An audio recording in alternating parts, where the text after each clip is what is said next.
آج کل ایسے مسلمان ہیں جو اللہ رسول کو مانتے ہیں لیکن پھر بھی یا علی کہتے ہیں، اگر وہ حقیقتاً اس کو حاضر ناظر اور مشکل کو ساتھ سمجھتے ہیں تو وہ بھی مشرک ہیں، اگر ویسے مجازاً پکارتے ہیں تو اس پہ انشاءاللہ گناہ تو ہے لیکن کافر بھی ہوں گے۔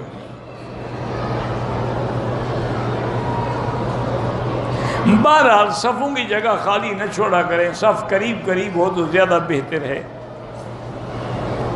وسیلے پکڑنے کی کوئی ضرورت نہیں ہے، اللہ سے سیدھی دعا مانگیں، کسی وسیلے کی، کسی اولیاء ولی پیغمبر کے اگر ایسے ہوتا تو حضرت ابراہیم علیہ السلام انبیاء نے جب دعائیں کی ہیں تو کسی کا وسیلہ نہیں پکڑا۔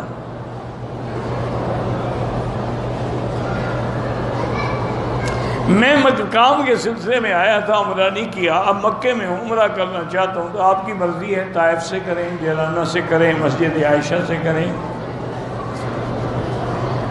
جائے نماز پہ کپڑا رکھ کے استری کریں تو وہ بھی تو کپڑا ہی ہے، اور کیا ہے، جا نماز ہونے سے کیا ہو گیا اس کو۔ جائے نماز پڑھنے کے بعد جائے نماز کو موڑ دیتے ہیں، کہتے ہیں اگر کھلی رہی تو شیطان نماز پڑھے گا، تو چلو پڑھنے دو نا اس بیچارے کو، اچھی بات ہے کہ شیطان نمازی ہو جائے۔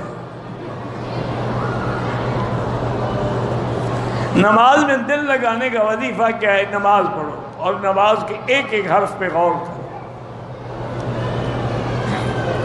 عدالتی طلاق جائز ہے، وہ جائز ہے اگر وہ خاوند کو نوٹس دیں، بار بار اشتہار دیں، نہ آئے پھر قاضی فیصلہ کر سکتا ہے۔ صوفیہ وہ ہوتے ہیں جو زیادہ تر اپنے آپ کو عبادت میں اور ذکر اللہ میں مشغول رکھتے ہیں۔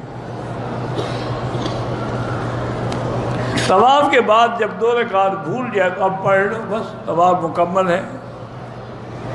اگر کوئی مسلمان کسی دوسرے کو کافر کہے، جو کافر کہنے والا پھر خود کافر ہو جاتا ہے۔